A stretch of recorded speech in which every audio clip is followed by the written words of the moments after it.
Bom dia, boa tarde, boa noite, dependendo do horário que vocês estejam me ouvindo. Hoje nós vamos conversar um pouco, agradecer antes ao pessoal que me convidou para essa palestra, que Deus abençoe a todos vocês. Vamos falar hoje sobre a paciência e a tolerância, exibido, nesse canal, no YouTube, no canal do Manuel Filomeno de Miranda. Então, gente, eu queria começar louvando a Jesus Cristo, que fez aniversário recentemente. Uns dizem que foi 25, outros que foi em março, não importa o dia que ele fez aniversário, gente. O importante é que ele veio até nós, nos dar esse recado maravilhoso, dar essa lição divina para a nossa modificação, para o nosso aprendizado. Eu queria homenageá-lo com uma música que eu adaptei, aliás, foi adaptada por mim, mas é bem razoável entender o porquê que eu adaptei essa música. Ela fala exatamente o que eu acho sobre Jesus, que diz o seguinte: Jesus é uma beleza imensa, toda recompensa de um amor sem fim. Jesus é isso, uma nuvem calma no céu de minha alma, é ternura em mim. Jesus é isso, estrela matutina, que descortina um mundo encantador. Jesus é isso, palco de ternura, lágrima que é pura, paz do meu amor. Jesus é isso, uma beleza imensa, toda recompensa de um amor sem fim. Jesus é isso, uma nuvem calma no céu de minha alma, é ternura em mim. Jesus é isso, estrela matutina, cortina, um mundo encantador. Jesus é isso, parto de ternura, lágrima que é pura, paz do meu amor.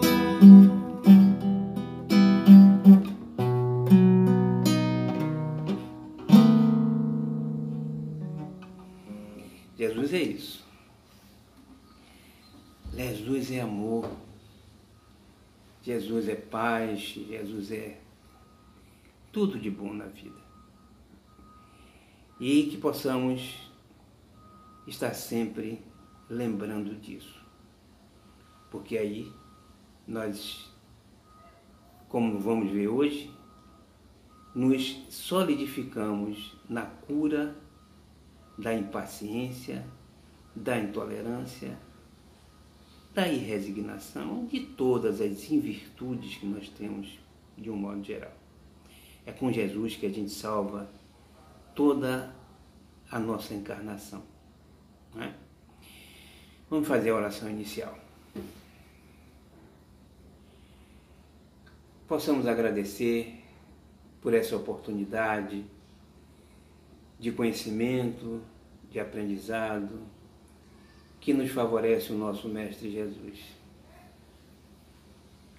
Agradecer à espiritualidade que nos acompanha no nosso dia a dia, que nos inspira para que nós possamos enviar o que for preciso para todos nós aprendermos nessa manhã, nessa tarde, nessa noite, inclusive o próprio palestrante. Que Deus abençoe a todos nós e que nos ilumine para que nós possamos não só aprender, mas aplicar no nosso dia a dia o que aqui for ministrado nessa tarde, nessa manhã, nessa noite. Muito obrigado, meu Deus. Muito obrigado. Que todos os nossos queridos irmãos, os pedimos, Jesus, que estão passando por dificuldades, que os profissionais de saúde, que todos os hospitalizados recebam, Senhor, a vossa assistência divina, em nome de Deus. Pai nosso que estás nos céus, santificado seja o vosso nome, Senhor. Que venha a nós o vosso reino, seja feita a vossa vontade, aqui ou em qualquer parte do universo. O pão nosso de cada dia, Senhor, dai-nos hoje e sempre. Perdoai as nossas ofensas, assim como nós perdoamos aos nossos ofensores. Não nos deixeis cair em novas ou velhas tentações, Pai, mas livrai-nos, liberta-nos, Senhor, de todos os males, principalmente os que existem ainda dentro de nós. Que assim seja, meu Deus, e assim será.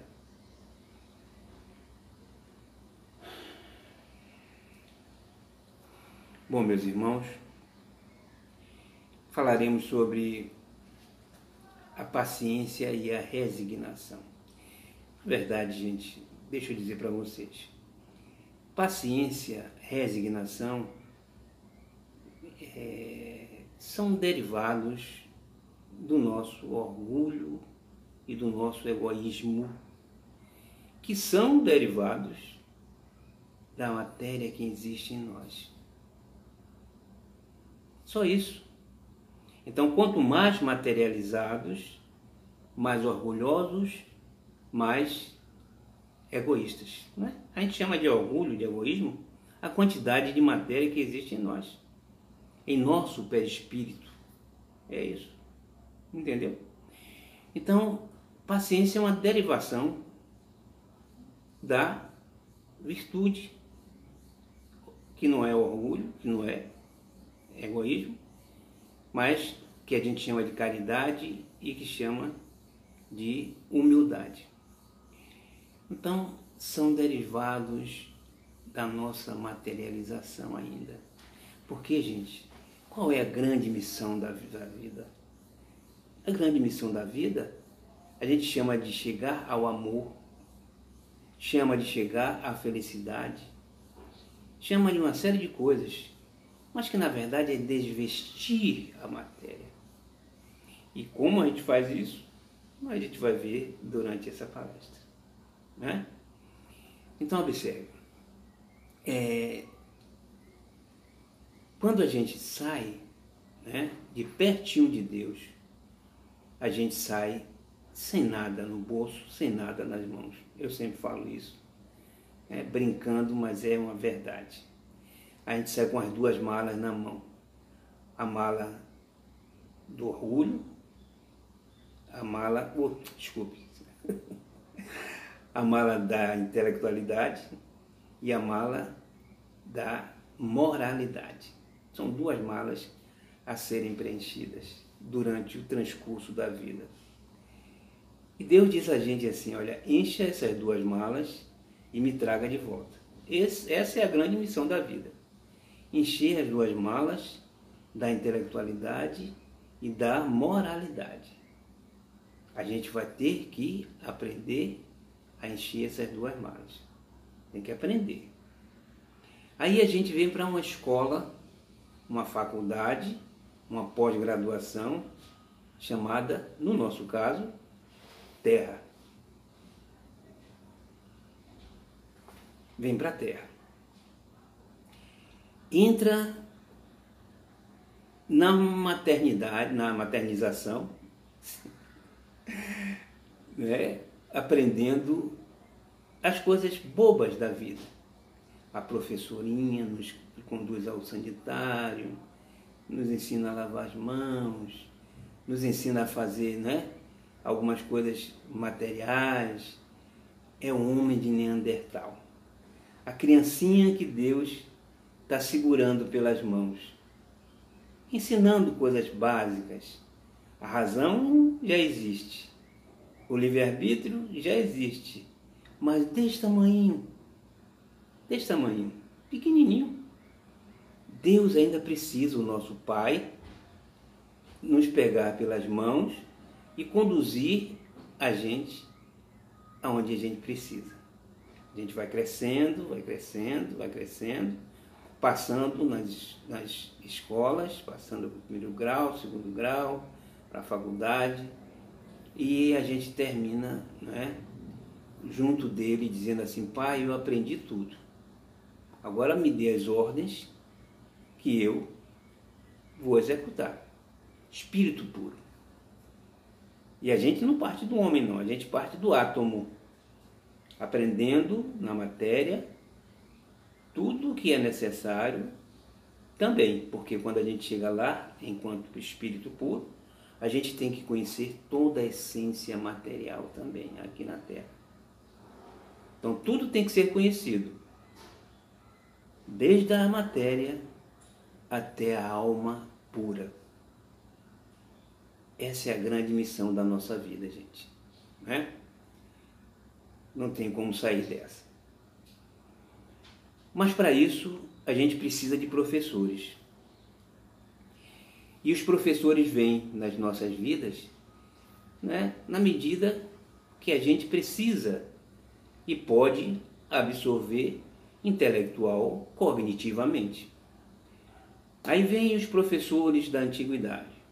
Tales de Mileto, dizendo que a água é o principal elemento material, que deriva toda a matéria dele, da água.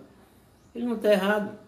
Está não, porque está dizendo que a água é um elemento. Ele quer dizer que existe um elemento que gera toda a matéria. Está errado somente porque está dizendo que é água, mas existe um elemento material que nós conhecemos hoje, que se chama fluido cósmico, que dá origem a toda a matéria. Observe que ele teve essa intuição já pelos anos de 700 anos de Cristo, 800 anos antes de Cristo. Então, na medida que a gente vai adquirindo a capacidade de aprendizado, a gente vai recebendo professores novos. A gente aprende, né, nas eras do antepassado, da Idade Antiga, que o boi, a vaca, o trovão, né, e até o próprio homem no Egito, o faraó era o próprio Deus, que esses elementos são os deuses, né, para fazer das nossas vidas o que quisesse. Inclusive o próprio faraó dava toda a ordem, mandava em nossas vidas. E aí o que acontece? A evolução vai acontecendo, os gregos vêm e dizem: não, Deus não está nos homens, não está nos animais, está no Olimpo, né? Plutão, Netuno, Saturno, por aí vai. Evolução saiu do homem, saiu da matéria, foi para uma coisa que transcende a matéria. Depois vem Moisés e diz: não, Deus não está, tem tanto Deus assim não está no Olimpo assim com tanto Deus não. Deus é único. E Ele é extremamente rigoroso com as nossas falhas. É olho por olho, dente por dente. Se você fizer alguma coisa errada, a coisa errada que você fez será feita com você na mesma proporção. Lei de causa e efeito. Moisés não estava de todo errado. Mas ele estava errado em dizendo... Errado não, ele disse na época que Deus era vingativo, né? Que Deus era rancoroso, que se vingava. Mas Jesus veio e disse: Moisés, eu concordo com a sua lei de ação e reação, olho por olho, dente por dente, apenas se, e somente se, você não praticar o amor, não praticar a caridade. Porque se você praticar a caridade, o amor cobre a montanha, a multidão de pecados, Moisés. Agora, fora da caridade, não há salvação. Não é assim, gente? E Jesus nos deu uma informação maravilhosa sobre sobre o que é Deus, sobre o amor, sobre a prática do bem, sobre a prática do perdão. E ele não falou somente, ele praticou no dia a dia. Ele aplicou seus ensinamentos. Na cruz, ele deu a maior lição de perdão para os seus discípulos, para todo mundo. Perdoa, Pai. Eles não sabem o que fazem. A ti, Pai, entrego a minha alma. Ou seja, é um mestre inigualável, né? É o mestre que nós tivemos e que não podemos compará-lo com ninguém. Foi o médium de Deus. Mas ainda assim, gente, ele não pôde dizer tudo. Ele não pôde dizer tudo porque o pessoal ainda não estava preparado para ouvir o que ele poderia dizer. E aí ele disse que iria mandar um consolador para explicar tudo o que ele disse e muito mais. Não foi isso? Exatamente. Então, o que é que acontece? Nós aprendemos algumas coisas que Jesus nos ensinou. Resta saber se estamos, de fato, aplicando. Veio depois o Consolador prometido e, através dos espíritos, Kardec pôde codificar o que ele chamou de Espiritismo, que nos dá uma visão mais racional, clara, daquilo que Jesus nos falou. O que ele não pôde falar de forma mais explícita, mais racional, o Espiritismo veio para nos ajudar e nos dar toda a orientação devida e necessária para que a gente não tenha nenhuma desculpa de dizer assim: eu não sabia. Porque quando a gente é lá, um homem de Neandertal que comete erro, aí está lá: se fosses cegos, não terias pecado. Então o homem de Neandertal erra sem conhecer. Aí não tem pecado. Mas o espírita conhecedor, o espírita que estuda, conhece a doutrina, conhece o caminho a ser seguido. Jesus disse: eu sou o caminho, a verdade e a vida. Ninguém vai ao Pai senão por mim. Então nós somos seguidores do nosso Mestre Jesus, não temos mais desculpa para errar. Aquele que muito sabe, muito será cobrado. Aquele que muito aprende, vai ser cobrado muito mais do que aquele que não aprendeu ainda. E aí a gente sabe, gente, que nós sabemos que precisamos mudar o nosso comportamento, mudar a nossa atitude, buscar de alguma forma o crescimento moral e intelectual de que tanto necessitamos. Não é o outro que precisa, não. A gente fica querendo que o outro mude e só vê a dificuldade, o problema no outro, esquecendo que nós é que precisamos mudar. E precisamos mudar não é para fazer o outro feliz, não, é para fazer a nós mesmos felizes. nós vamos ver. Quem é feliz é aquele que muda o comportamento, né? Então a gente fica cheio de mãos, cheio de milindres para falar sobre as nossas dificuldades. A gente não tem coragem de olhar no espelho e perguntar: meu Deus, o que é que eu preciso fazer para melhorar o meu comportamento moral, para encher a minha mala de moralidade? Porque a mala da intelectualidade, ela é fácil. Ela é fácil de encher. Ah, eu sou pós-graduado em Harvard, eu sou juiz de direito, eu sou médico não sei de onde, eu sou isso, eu sou aquilo. Fácil.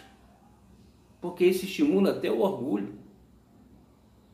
Agora, o que é difícil é fazer aquilo que Jesus fez. Perdoar aquele que lhe ofende, amar aquele que lhe crucifica e resolver os problemas dos outros, ao invés de buscar resolver somente os nossos problemas. Porque o mundo está aqui como uma escola e nós somos alunos, mas somos servidores de Deus, primeiramente. Nós não somos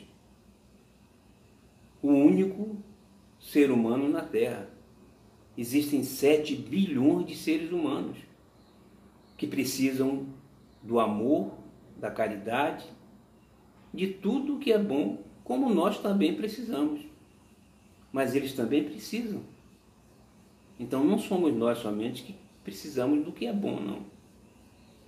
A gente tem que pensar no outro, e essa pandemia veio como uma lição de Deus. Veja como Deus faz palestras sem falar nada, nos ensinando o que precisamos para despertar a mente para o amor ao próximo, para prestar atenção no próximo.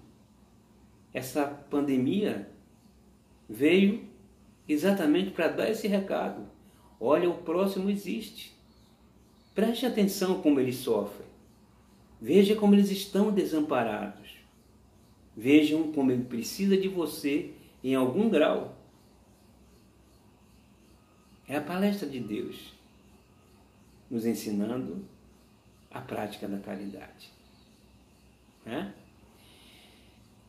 Em O Consolador, tem o livro Consolador, na questão 254, se eu não me engano, 254, Consolador.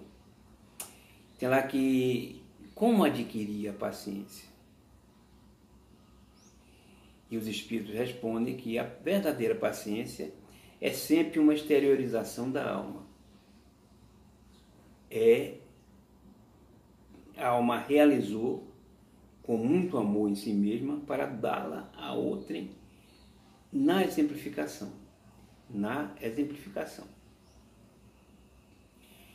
Esse amor é uma expressão fraternal que considera todas as criaturas como irmãos. Não tem como ser diferente. Em qualquer circunstância.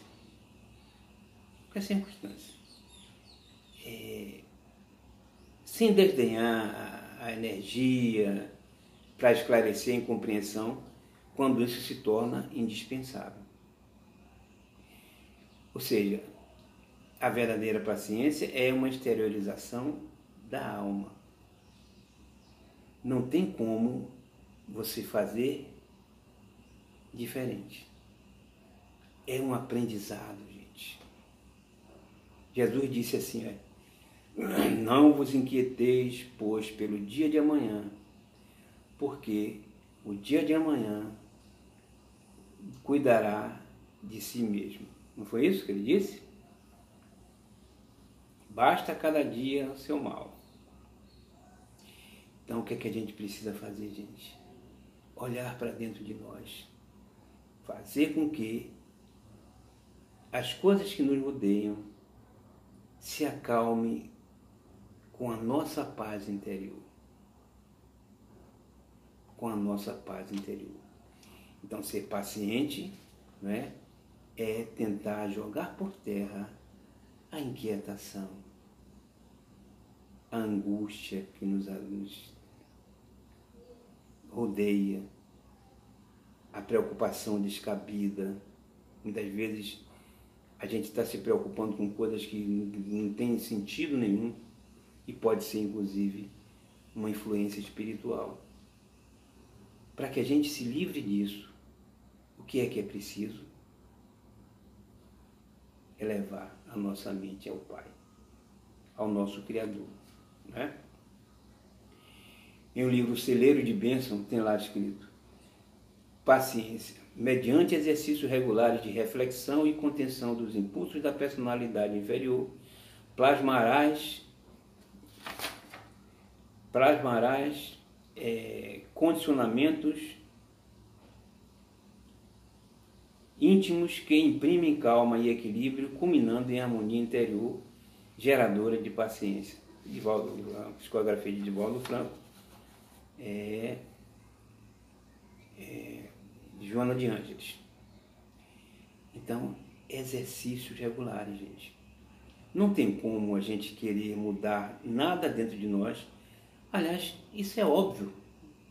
Sem exercício, sem a prática, não tem como a gente mudar nada. Até a prática de exercício físico.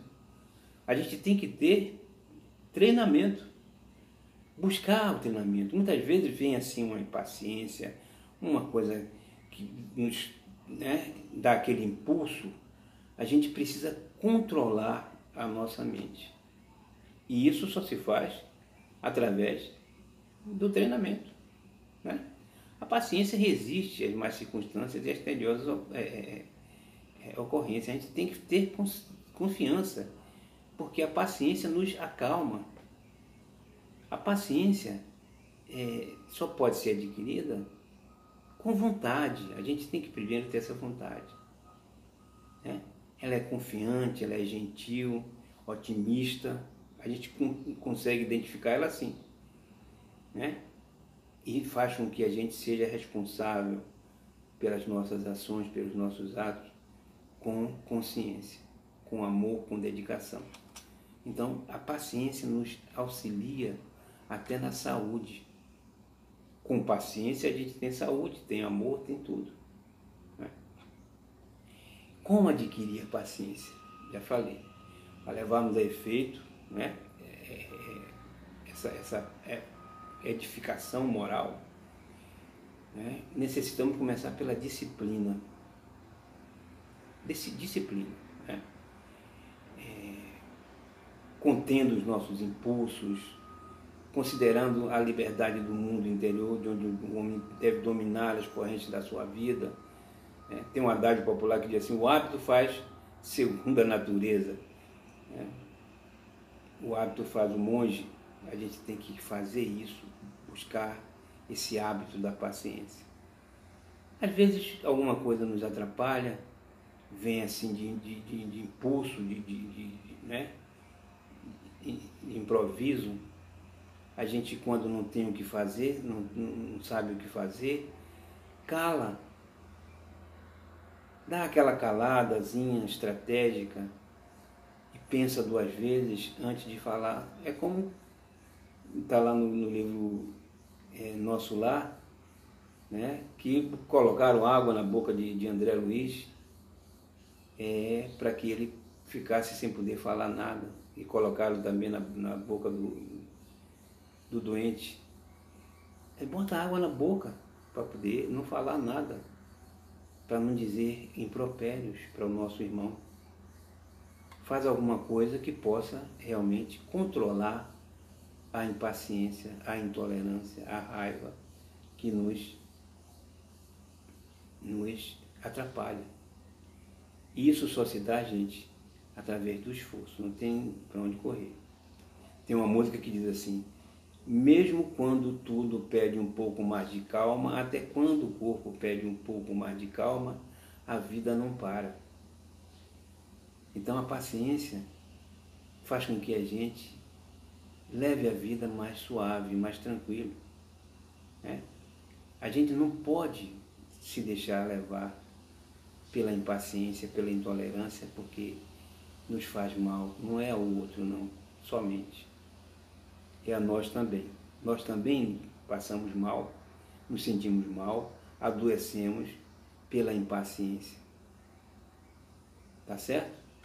E não tem por que a gente continuar sabendo que nos faz mal, sabendo que nos atrapalha a vida, a gente continuar sendo impaciente. Não tenha dúvida de que as coisas não vão acabar da noite para o dia. Porque tudo, como eu digo sempre, tem que ser gradual. A gente vai aprendendo aos poucos. É lógico que não pode deixar a vida correr e empurrando com a barriga a questão do adquirir da questão moral das virtudes. Mas se errar, se perdoar e continuar a caminhada. Não pode eu errei, vou errar de novo, eu sou imperfeito. Essa desculpa não vale. A gente tem que errar, mas dizer, meu Deus, me perdoe, eu errei. Me ajuda a não errar mais. Eu preciso acertar mais, Senhor. Me dê força para continuar tentando e acertando, até que um dia eu possa me livrar dessa invirtude que eu estou, tentando me libertar. Agora, meus irmãos, a resignação. A resignação é um grande aprendizado, a resignação, gente. Eu digo isso de cátedra. O que é resignação? É a submissão aliada à constância e paciência em face dos infortúnios, das dificuldades, coragem para suportar os rigores dos infortúnios, constância numa situação em que se haja contra ela ou sem que nós nos lamentemos da situação. Disposição para aceitar uma situação de subordinação com docilidade, com obediência, com subalternidade. Mas a gente vai explicar isso aí. São conceitos que a gente pode ter sobre resignação. Implica, inclusive, nas bem-aventuranças. Bem-aventurados os... Aqui no Evangelho.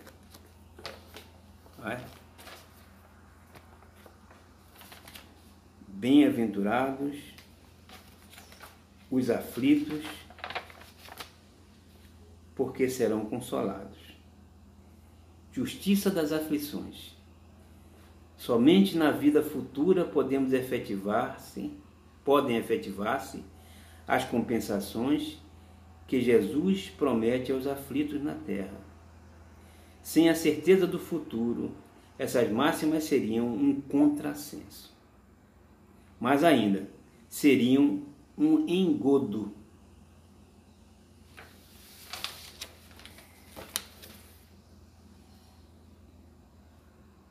Então, gente, as bem-aventuranças que Jesus deixou para nós, como disse Mahatma Gandhi, que podia acabar tudo quanto fosse informação sobre religião, sobre tudo, se sobrasse as bem-aventuranças, nada faltaria para a humanidade, para o ser humano. E é verdade, gente.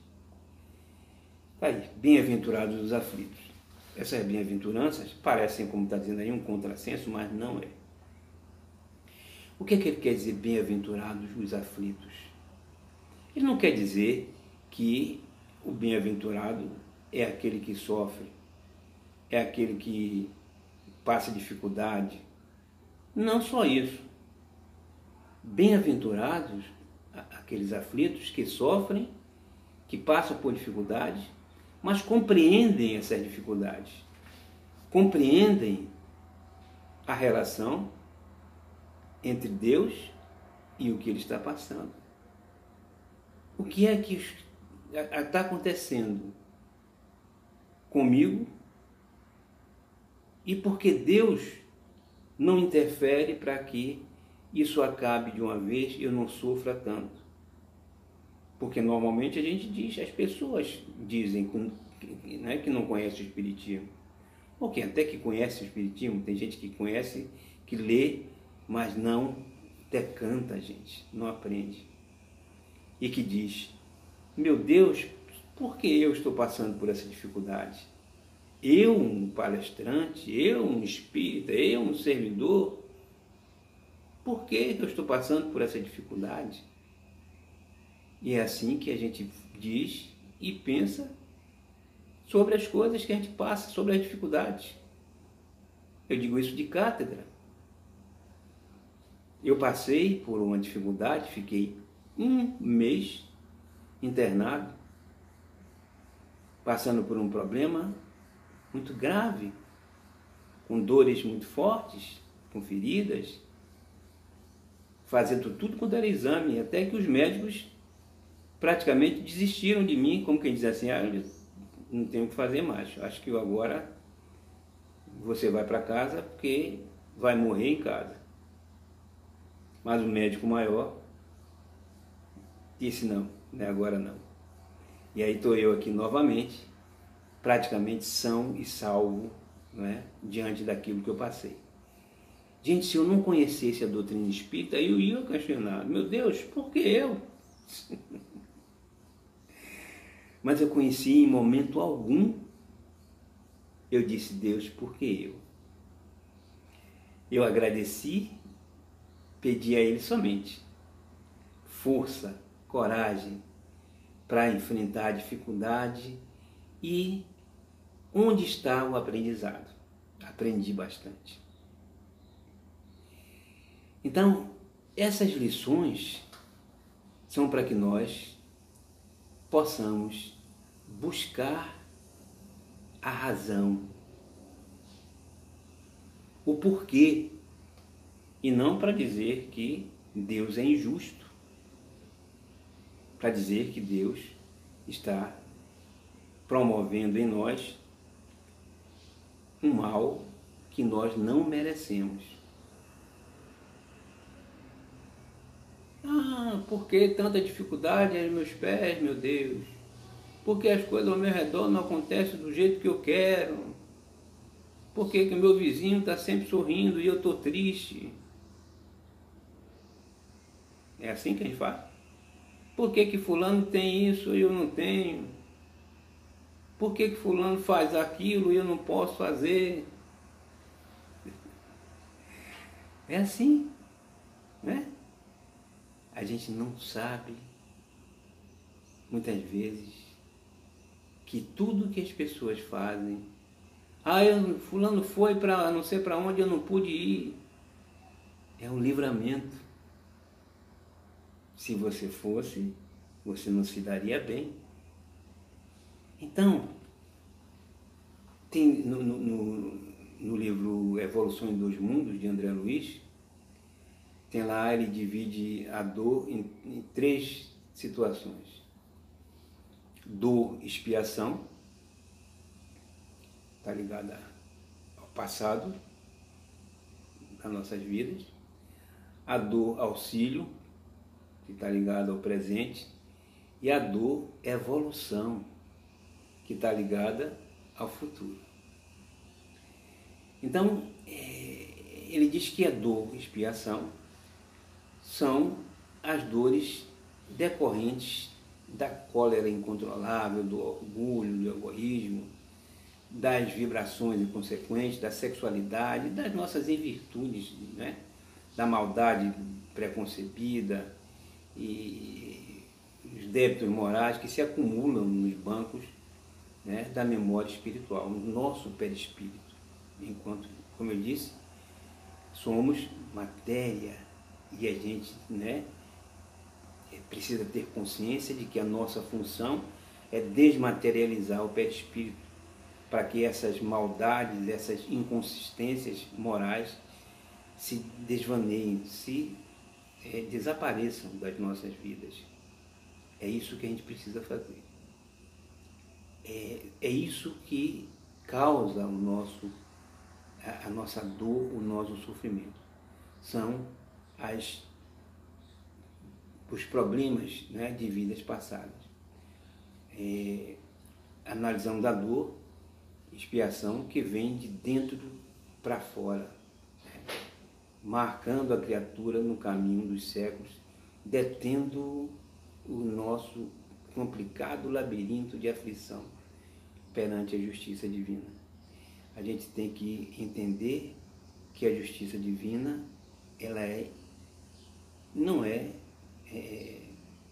implacável, né? Porque existe a misericórdia divina, mas quando nós cometemos alguma coisa que vai de encontro à lei, a gente precisa resgatar essa incontinuidade da harmonia do universo.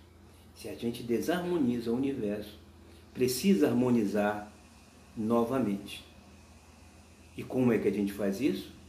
Jesus ensinou e Moisés também confirmou. Ou através da lei de causa e efeito de Moisés, ou através da prática da caridade de Jesus, ou através dos dois. Então, se a gente não pratica o bem, não pratica o amor, não pratica a caridade, lei de causa e efeito. O menos no universo, você tem que colocar um mais igual e contrário, para que haja o equilíbrio. Não tem como ser diferente. Não tem como fazer de outro modo. Tem que ser dessa forma, né? Então, a dor expiação é exatamente essa questão das vidas passadas, atuando em nossas vidas, dentro do nosso perispírito, fazendo com que venham as dores, venham as dificuldades, venham os problemas que a gente não consegue entender o porquê que está acontecendo nessa vida. Meu Deus, eu não fiz nada nessa vida para sofrer tanto. Por que eu estou passando por isso? Para buscar a resposta em vidas passadas. Daí o aprendizado maravilhoso da doutrina espírita, porque sem essa informação nós não podemos explicar o Deus amoroso, o Deus justiça, o Deus bondade que tanto pregamos. Não existe Deus se não for dessa forma. Deus amor, Deus justiça, Deus completamente amoroso em nossas vidas. Não tem como ser diferente. E sem essa informação, Deus vai ser diferente, sim, né? E tem o Deus, a dor auxílio. A dor auxílio, o que é dor auxílio? A reencarnação é um desafio expressivo, né, enfrentado com certa preocupação pelos espíritos medianamente evoluídos. No que pese as boas intenções, às vezes tais espíritos, quando encarnados, se deixam empolgar pelos atrativos mundanos, né?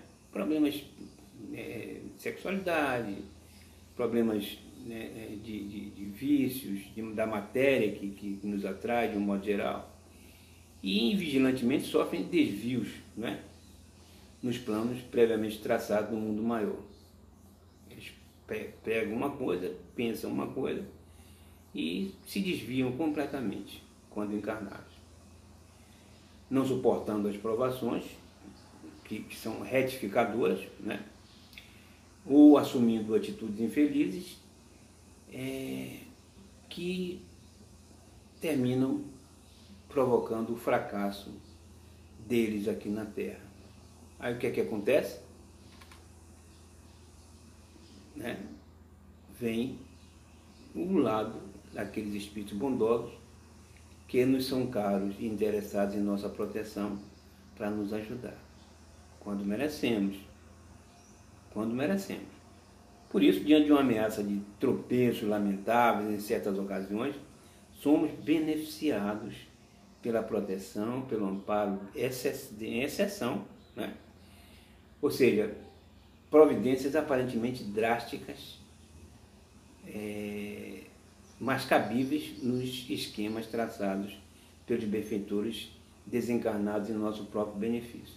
Aparecem coisas que parecem, né, causar, vamos dizer assim, um mal, como um infarto, a trombose, né, um cancro, uma doença, né, que a gente suporta com serenidade.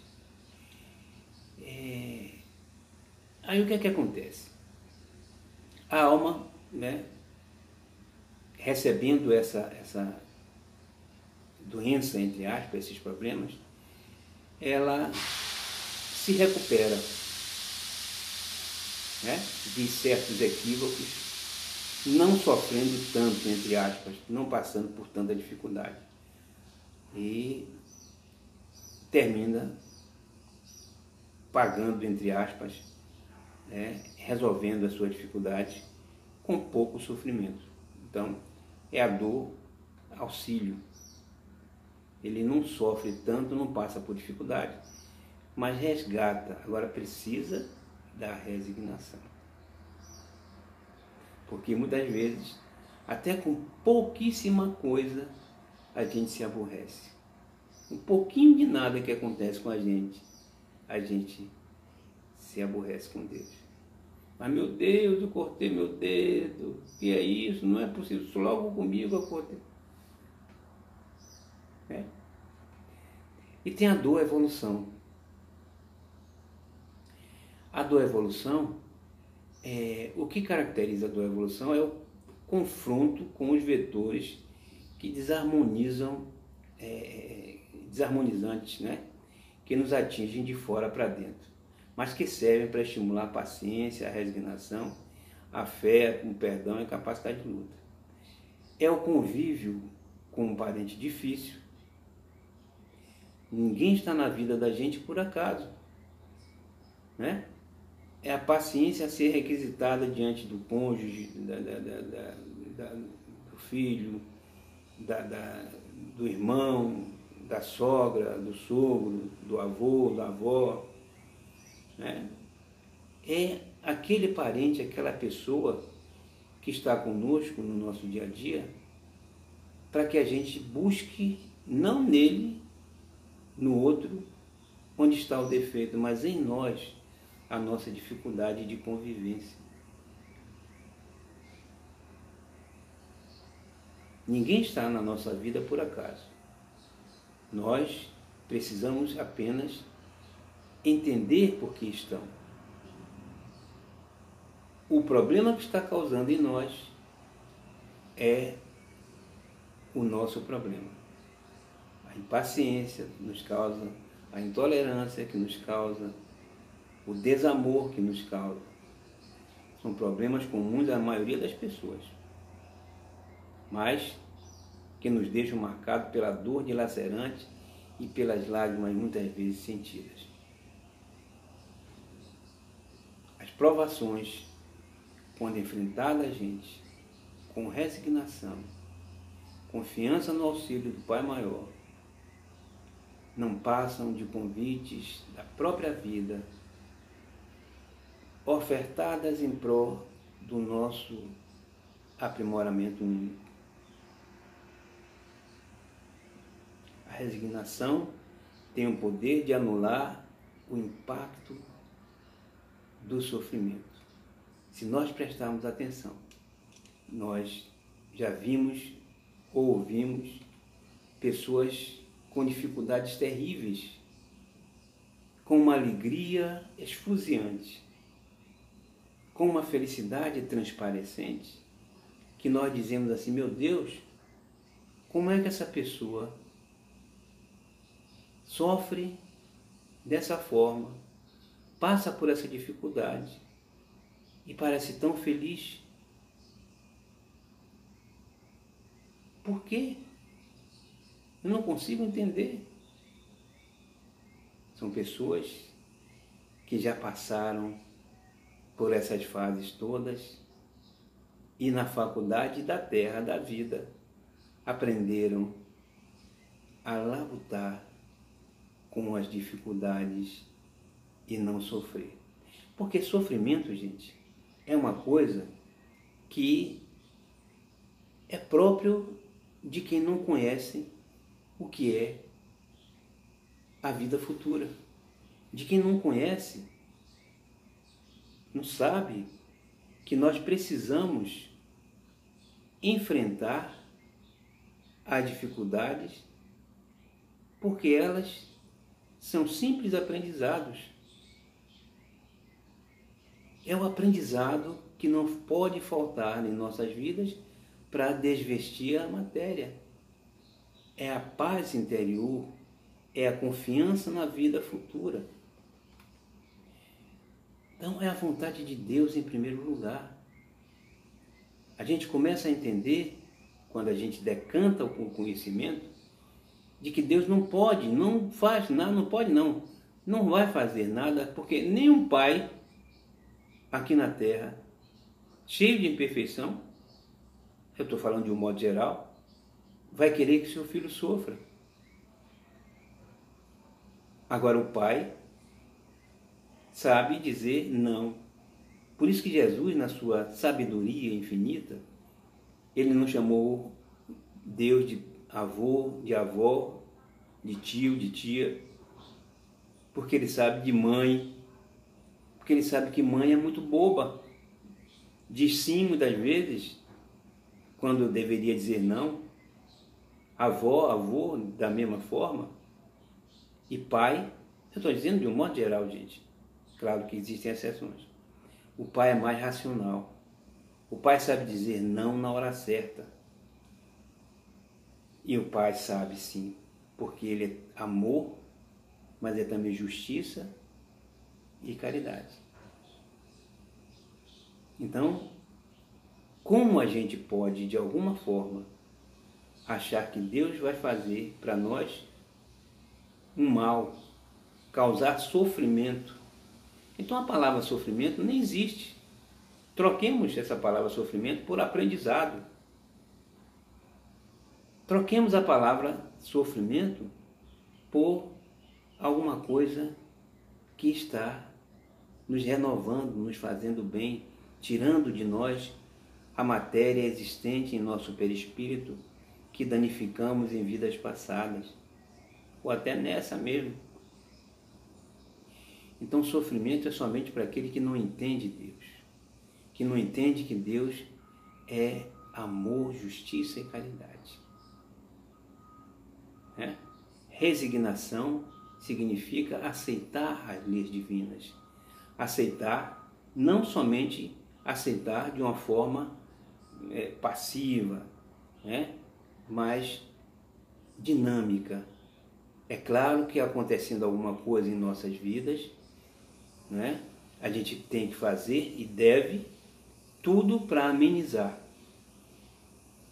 As dificuldades precisam ser, ter lutas contrárias. A gente não deve aceitar de pronto, Deus mandou isso, eu vou aceitar porque também assim não. Não é bem assim. Então, se Deus manda alguma coisa, se alguma coisa acontece em nossas vidas, é para o nosso bem, mas precisamos entender que não é necessário aceitar pacificamente. Lutar contra também é lícito, mas sem rancor, sem mágoa, sem revolta contra Deus. Pai, me ajude a resolver esse problema, se assim for bem para mim. Me dê a sua mão para que eu possa caminhar juntos. Se não for bom para mim resolver o problema, que seja feita a vossa vontade, Pai. Mas lutar é lícito também. Tem uma música de Gonzaguinha que diz o seguinte, deixa eu ver aqui. Deixa eu ver aqui, gente, só um instantinho.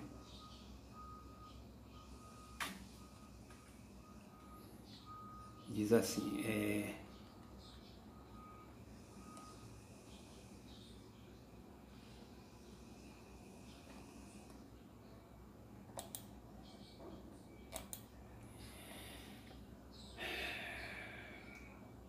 ninguém quer a morte, só saúde e sorte.